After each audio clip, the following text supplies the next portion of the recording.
Les États-Unis, je prends à grands traits quelques secteurs en laissant d'autres, secteurs géographiques ou partenaires. J'ai dit que c'était important parce que c'est les États-Unis, parce qu'on a deux échéances importantes avec eux, aux États-Unis, le G8, suivi immédiatement après d'un sommet de l'OTAN. Par rapport aux États-Unis, nous ne voulons pas déclencher de crise. Il y a assez de sujets graves dans le monde à régler. C'est d'accompagner les printemps arabes, lutter contre le terrorisme, retrouver une nouvelle orientation de l'Europe pour qu'on n'entame pas une sorte de guerre, entre guillemets, avec les Américains. Mais la position de la France doit redevenir ce qu'elle n'aurait jamais dû cesser d'être. Nous sommes des amis. Nous n'oublions pas que les Américains ont contribué à libérer la France, d'ailleurs la Grande Guerre patriotique en Russie aussi. Nous sommes des alliés parce que nous partageons un certain nombre de valeurs, même si ni eux ni nous ne les respectent toujours comme on le souhaiterait. Mais nous ne sommes pas alignés. Et je parlais tout à l'heure de la voix de la France dans le monde. La réintégration dans le commandement militaire intégré de l'OTAN, nous avons voté contre, de toute la gauche. Elle a toute une série d'inconvénients techniques, j'allais dire, mais elle a surtout un inconvénient politique. C'est que si on est dans le commandement intégré de l'OTAN, alors on est comme les Américains. Et si on fait des opérations avec eux, comme en Afghanistan au début, quand Lionel Jospin était Premier ministre et Chirac président, c'était les Nations Unies, ce n'était pas l'OTAN. Donc l'OTAN, c'est les Américains. Et partout où on est, parfois avec de bonnes raisons, dans une opération de l'OTAN, c'est les Occidentaux. Et donc il faut qu'on sorte de ça, dans l'intérêt même de la France et dans l'intérêt de pouvoir travailler avec les Africains, avec la Ligue arabe.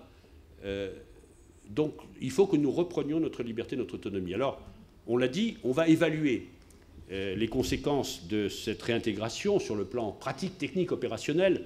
Mais ça, c'était la position que nous avions dite, nous, dans le projet socialiste. Mais François Hollande, de manière très juste, est allé un cran plus loin en posant le problème de fond, je répète, de manière non agressive. Bilan de l'OTAN, pas du commandement intégré. À quoi ça sert? C'est pas pour dire on va tout faire exploser. Discutons calmement, sans agressivité avec nos partenaires. L'OTAN, on l'a souvent oublié, c'est l'organisation du traité de l'Atlantique Nord. C'est fait à l'époque de la guerre froide, face à la menace que peut constituer l'Union soviétique, pour être solidaire dans l'Atlantique Nord. C'est pas sur toute la planète, c'est pas pour tout faire, y compris apporter, parfois c'est le moins qu'on puisse dire, avec beaucoup de brutalité et de maladresse, la démocratie américaine dans le monde. Donc, à quoi l'OTAN est-il utile? Il l'est dans certains cas. Par exemple, s'il a un mandat des Nations Unies. Il peut l'être dans la coordination, en effet, des moyens de défense, parce que nous avons besoin, s'il y a un jour un dictateur fou, un pays agressif, d'avoir des systèmes harmonisés de renseignement, de satellites, de drones, de fonctionnement. Très bien. Mais discutons. Donc nous discuterons.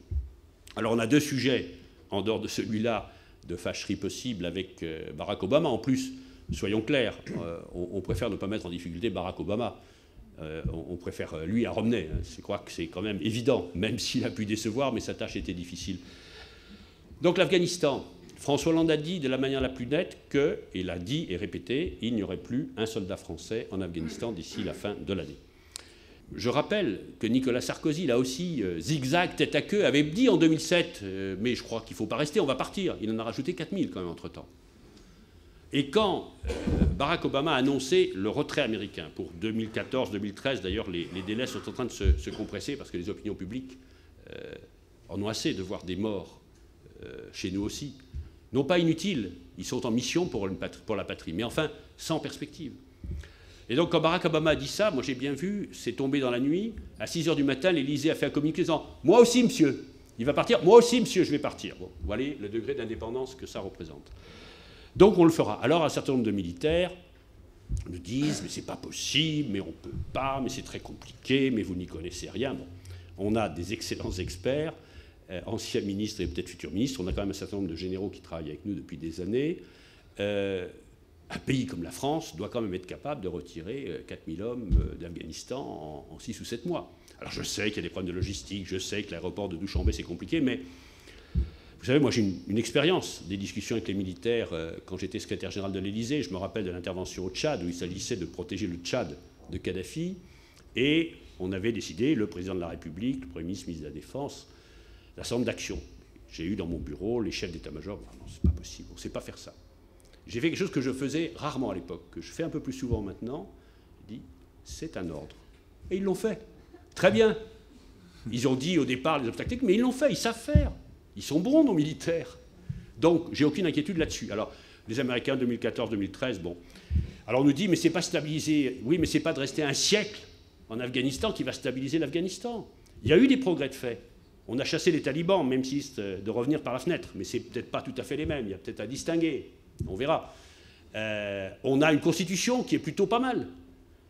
On a eu des élections relativement libres. Mais en même temps, corruption, seigneur de la guerre, l'argent qui n'arrive pas là où il devrait pour l'éducation. Bon, on peut rester tout le temps qu'on voudra. On a eu tort, on étant la communauté internationale, de ne pas dire à M. Karzai et à ses ministres, vous arrêtez. Déguerpissez, comme on a dit dans les printemps arabes. Laissez les gens, il y en a, même des ministres, qui sont propres et honnêtes. Changeons ce système de corruption, faisant en sorte que l'aide internationale, qui est considérable, arrive. Que la démocratie est en progressant et pas en régressant. On n'a pas eu cette volonté politique, maintenant c'est trop tard. Les talibans sont aux portes de Kaboul et on peut rester encore une fois tout le temps qu'on voudra, ça ne changera rien. L'armée afghane a progressé, y compris grâce à des formations des militaires français, les forces de sécurité, police, gendarmerie.